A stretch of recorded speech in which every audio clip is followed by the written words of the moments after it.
it's Jamie, and today I am doing the last Frog and Toad book that I own, at least. I'm sure there are many more, but this one is Frog and Toad Together by Arnold Lobel, of course.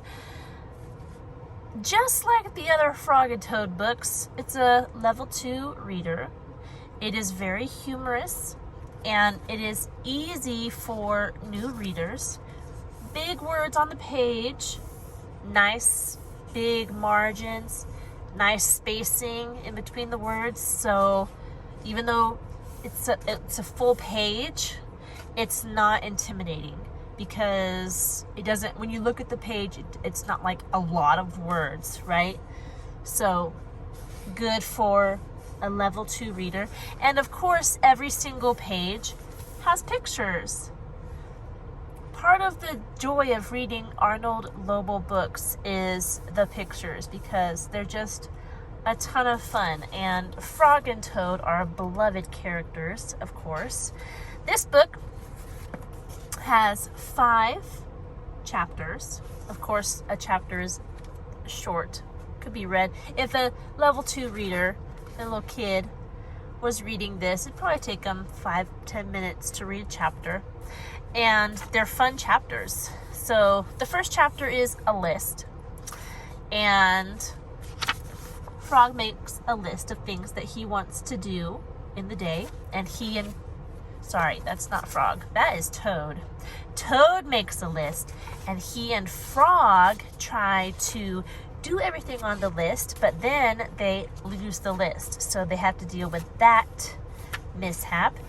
The second story is called The Garden, and it's when Frog is teaching Toad how to plant a garden, and Toad is very concerned about the seeds and when they're going to come up, and when they finally do.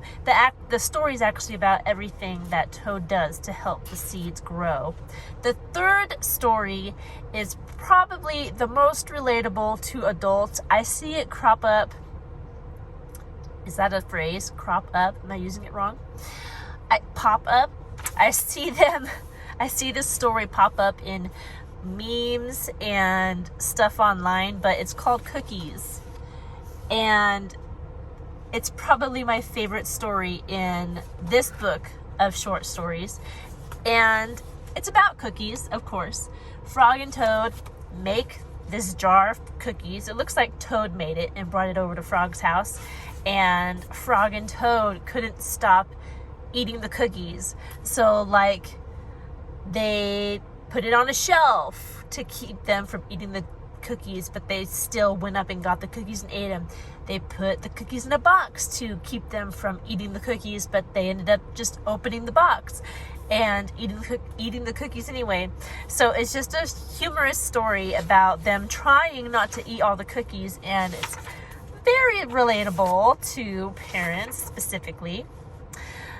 The fourth story is called Dragons and Giants. And Frog and Toad go on a walk, and they come into contact with dangerous animals around. And the last story, if I can get to it, is called The Dream. And Toad has a dream. He dreams that he is famous, like a famous actor.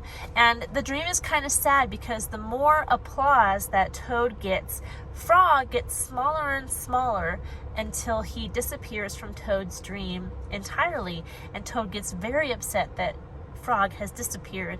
And he ends up waking up and seeing that Frog has come to visit, and he was very happy that nothing had happened to Frog. But it was just, that story for me was kind of sad, because it was like Toad in his mind was too big for his own britches, I guess, and Frog wasn't good enough to be in his life because he was so superior. But he woke up and recognized that he needed Frog in his life, his best friend. So fun stories, good stories for kids. It's a good reader for second graders. highly recommend it. I love all the Frog and Toad books, and I think you will as well, as a parent who has to listen to your kids read these books, but I think your kid will like it too. That's all I have for you today.